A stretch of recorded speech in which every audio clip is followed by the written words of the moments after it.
What's up, YouTube?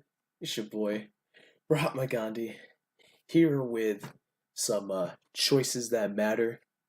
Now, this is a phone app, so as you could tell, right in the corner, I'm using BlueStacks to record this.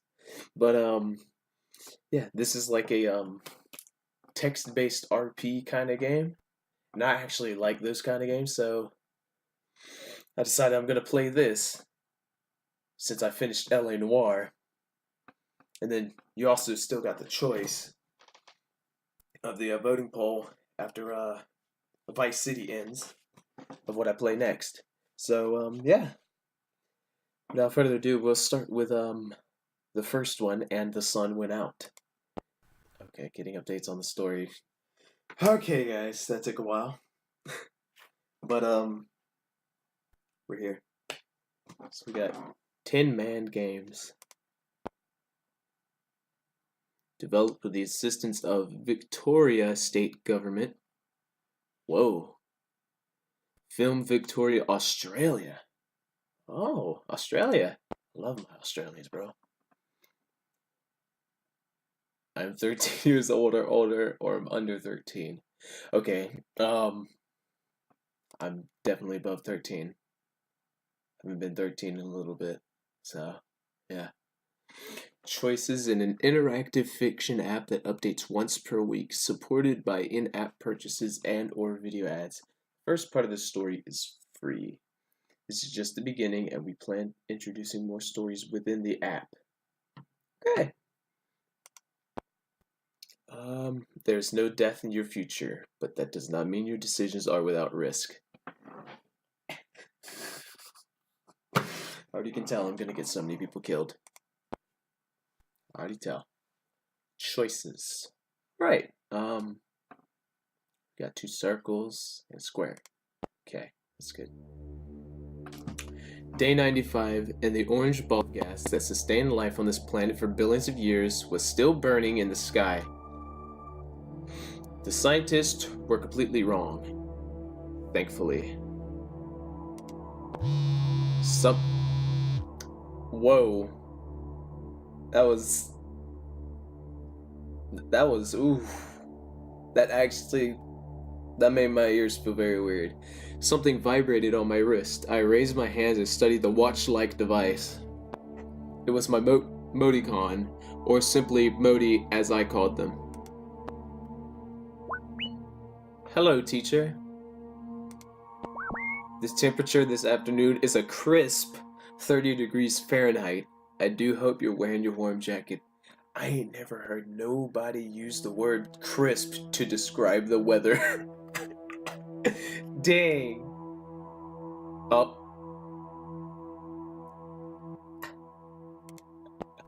Don't forget that you also need to pick up the travel documents from Miss Montague. She's expecting you at her home. Stepping out of the train car, I adjusted my coat. Modi was right. I should have worn the one with the wool lining. Too late to worry about that now. Alright. Dolores Montague's house wasn't too far away from the train station. Oh, God. Ow. Oh, good lord. As my boots crunched through the snow, I felt Modi vibrating on my wrist. As ever, Modi's cheerful face greeted me. You have just received a message from Professor Soul. He's insisting you see his latest breakthrough right away. Okay, I'm sorry, Soul, but I'm gonna have to visit Dolores first, alright? She's closer, I believe. That's what it seems like, so we're gonna go with her. The professor will have to wait until later, Modi. We've got to get those tickets and my passport from Dolores. Oh, okay. Where am I going? Would you like to know the location of Miss Montague's house? Yes, it would be very helpful if I knew that, because I don't. No thanks, Modi. I've got this. Okay, I do. Alright then. Just don't listen to me at all, alright then. How dare you? No problem, teacher. You know where I am. Did he just wink at me? Yes, he is. He's wink. Oh, hey. Hey. Hey. Okay.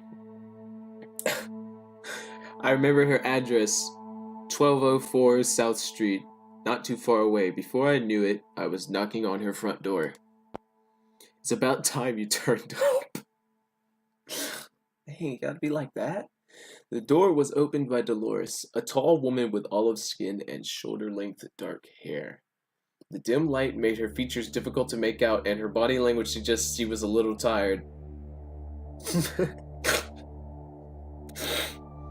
I can tell by the way she's being rude. She's tired. I came as soon as I could.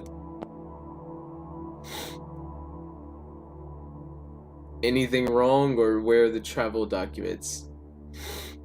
I know you're not supposed to say that when you're talking to a woman, but I'm gonna say it though. Nothing. Thanks for your concern though. You don't need to worry about me. I've known Dolores long enough to realize that she wouldn't let you know how she was feeling, even if there was an issue. Okay. Not the reaction I was expecting. Everything went off without a hitch. Ooh. Dolores was holding a folder in her hands, presumably the one I was here for. Did anyone see you? Was there any trouble? Was there any trouble? Was there any trouble? There never is. We're professionals. So, the travel documents. Dolores handed me the folder. I looked inside and saw the usual stuff. A passport, plane tickets, credit card, and itinerary. Itinerary scanned and stored. Travel destination, Peru. Alright, we going to Peru. Alright. So I'm headed to Peru. While I couldn't see Dolores' expression in that light, I could tell she wasn't impressed with the situation. Looks like it. Rest up. It'll be a long flight. Yeah, I can tell. It will be. We said our goodbyes quickly, and I sensed that Dolores was still angry at my decision. Our heated discussion the previous day was still fresh in my mind. What happened? What did you say? Will we be headed to Peru right away? Question mark. Remembering Soul's message, I sighed. Not yet, Modi. We still have to find out what the professor has to tell me. Sometimes I wish I hadn't hired Soul. Damn. His paranoia could be stifling, but I did hire him. Yeah. So you're kinda... That's your fault. I started making my way towards the professor's house. You sound upset, teacher. Has there also been a disagreement with the professor? Does he have the same concerns as Miss Montague? I'm not gonna be rude to him. I'm not gonna be rude to my technology. It's different, Modi. With the professor, it's more about his general personality. Can't you teach him to behave better, teacher?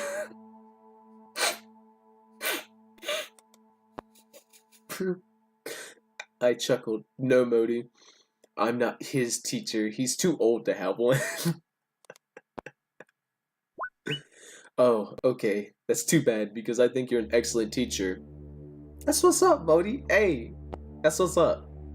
I only smiled in response. While we were going through the city, my thoughts were interrupted by an elderly man standing in the middle of a plaza, sandwiched by large cardboard signs. Frozen hell is coming for everyone.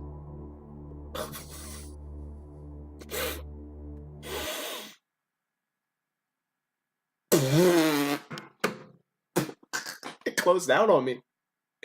Why did it close out on me? It closed out on me.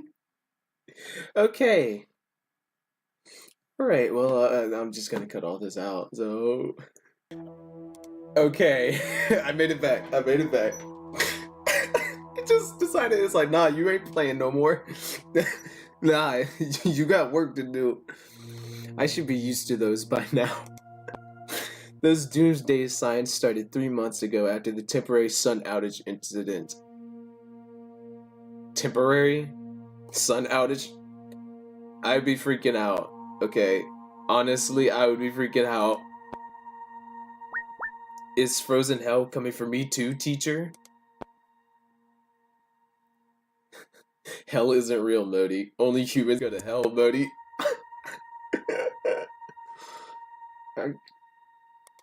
I guess that.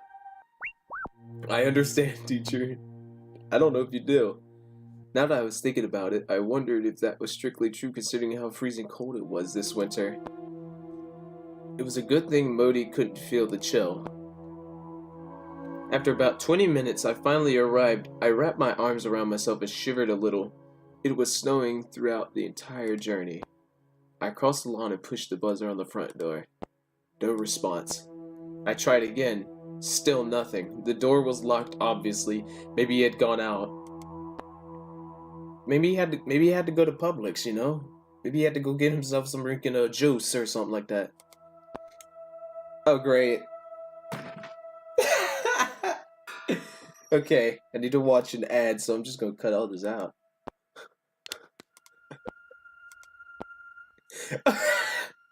Alright, I'm back. Look for another way in. This is what we're gonna do, because I'm not about to pick the lock.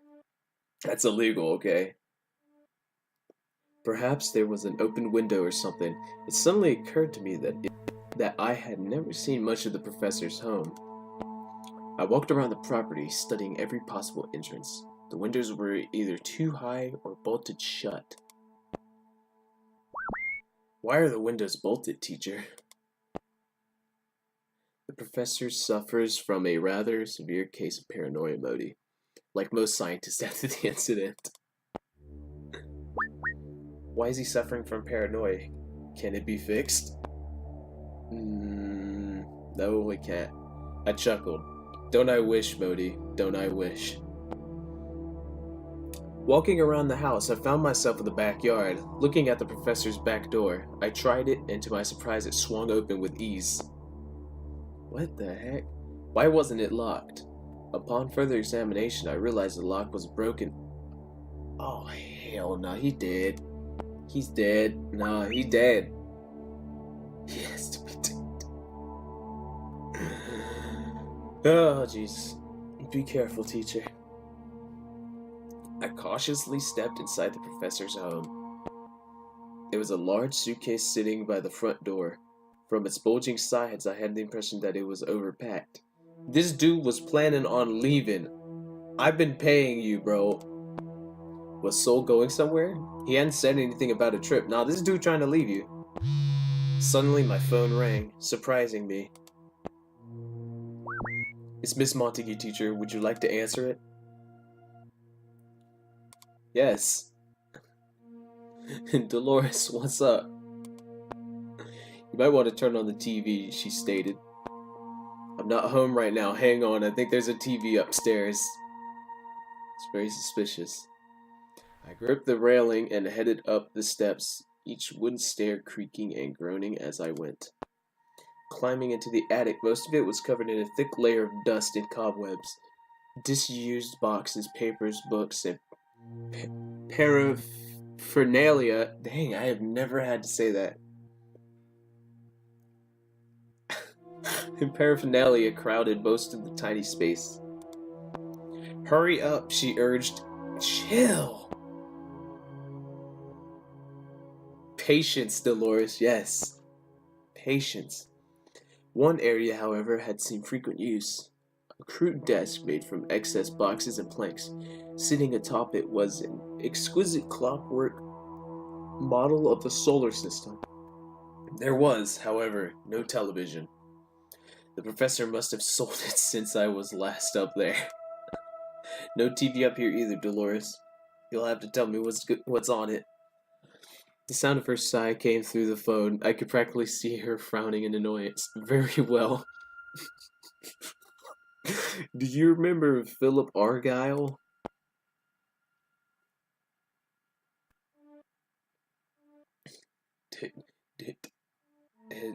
CEO of Flare Energy. Oh my god. The CEO of Flare Energy? These ads. Yes, him. Dolores confirmed approvingly. Listen to this. I could hear the television in the background getting louder. Flare Energy stock prices plummeted to an all-time low. The CEO, Philip Argyle, is reassuring investors that this is merely a temporary setback. Sure it is. Sure it is. I whistled. Sounds like he's in trouble. He won't last the night. Yeah? You think so? Yes, luckily he's already settled his account.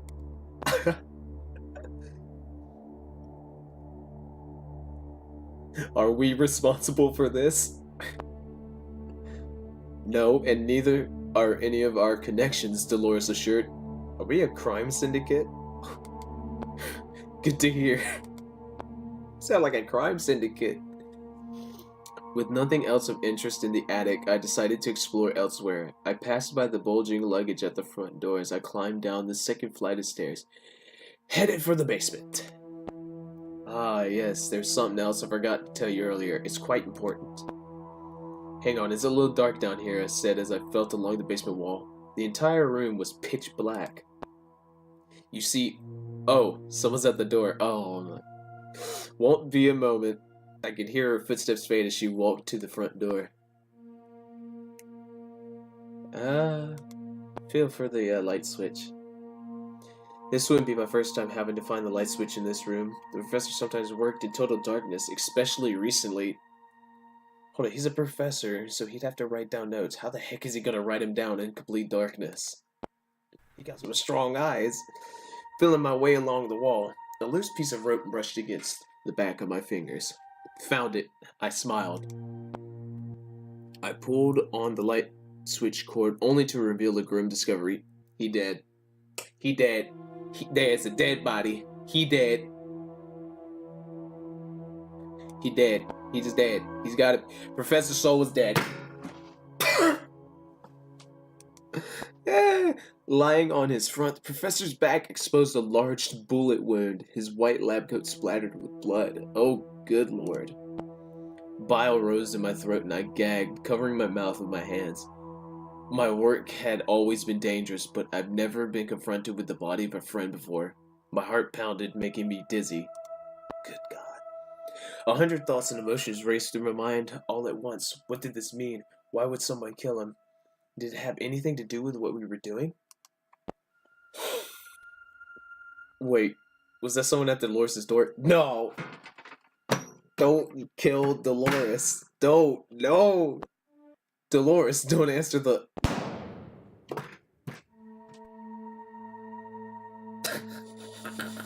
She's dead!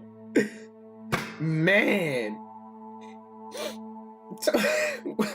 We ain't been in this thing for more than like 20 minutes and 2 people are already dead.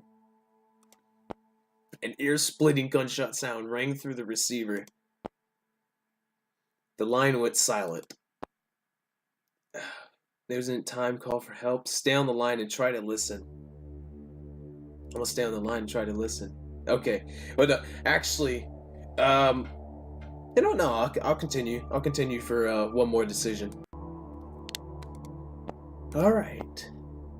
Stay on the line and try to listen. That's what I'm gonna do. Silence. I had to reach Dolores. I scrambled to my feet and bounded up the stairs, keeping the phone glued to my ear, hoping that Dolores would speak again. She ain't speaking again, bro. She done. She is done. Teacher, this is most alarming. I am concerned for Miss Montague's future. I think I know what her future is already. Me too, Modi. I pulled open the front door and felt a cold blast of air hit my face. It had begun to snow again. Oh, good lord. I've calculated that it will take you between 25 and 30 minutes to reach Miss Montague's residence. I knew that I could probably get there in half the time if I called a taxi. That would mean cutting off my connection to Dolores' phone, however. Hang up and call a taxi, go by foot and stay on the line. Oh my good god.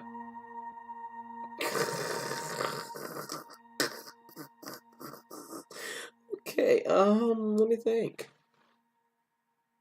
If this was me, I'd probably actually go on foot and stay on the line if this was me. Because I might hear something important that I could report to the police. So I'm gonna go by foot and stay on the line. Dolores, I tried again, hoping she'd answer this time. The unforgiving snow was making it difficult for me to sprint. I couldn't hear much through the phone, only some shuffling and scuffling. Once I thought I heard the sound of glass shattering. That's not good. Teacher, at this rate it will take 45 minutes to reach Miss Montague's residence. In other words, I'd be too late. I'm already too late. Try not to think about that. I continued listening while I ran. Then...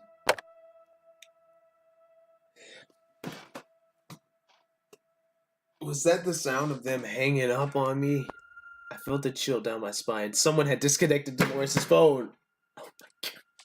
Hey!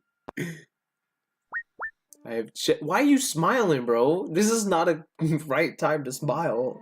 I have checked meteorological databases, and this weather system should be passing very soon. Almost on cue, the snow began to thin out. It took around 30 minutes to make my way across town. As I arrived at South Street, I made a left past the diner, a favorite meeting spot for Dolores and myself. In the distance, I could see the red and blue flashing lights of police cars parked up ahead. I quickened my pace. So 187. Was she even still alive? No, she ain't. You better come to the grim reality. She ain't alive. Teacher, due to recent events, I would advise against telling the police who you are. This is a very high probability that they will think you have been involved with whatever events has taken place in Miss Montague's residence. Modi was right. Now was not the time to reveal my identity, especially after Soul's murder. Something was afoot, and it was too much of a coincidence to have both events happen in the same afternoon. I needed to find out more before revealing my hand.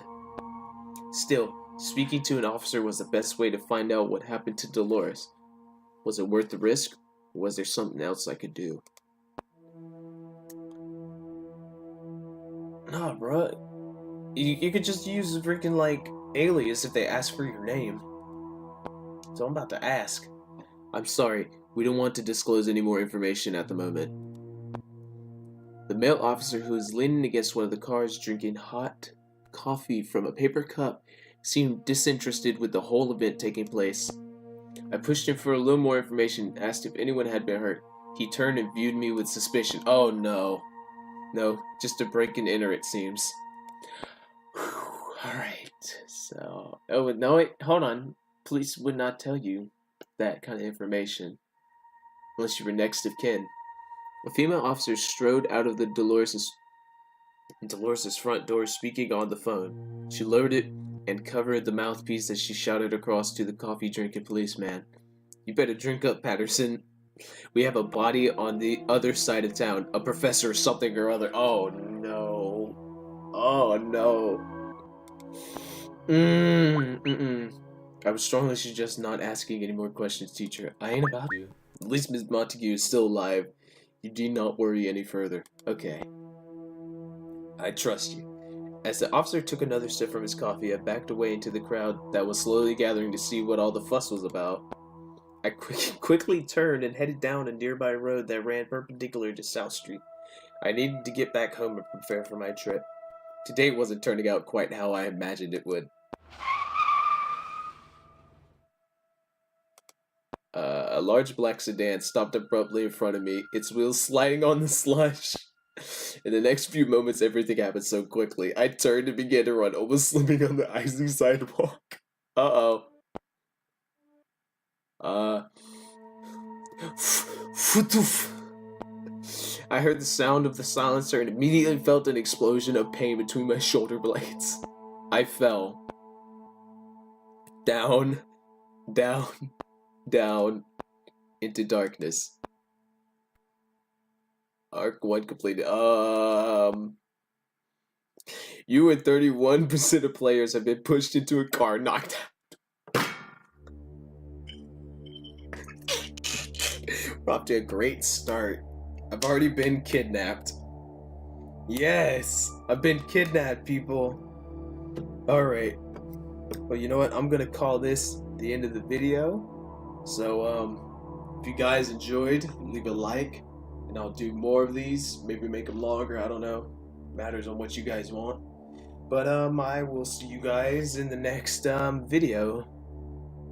Peace.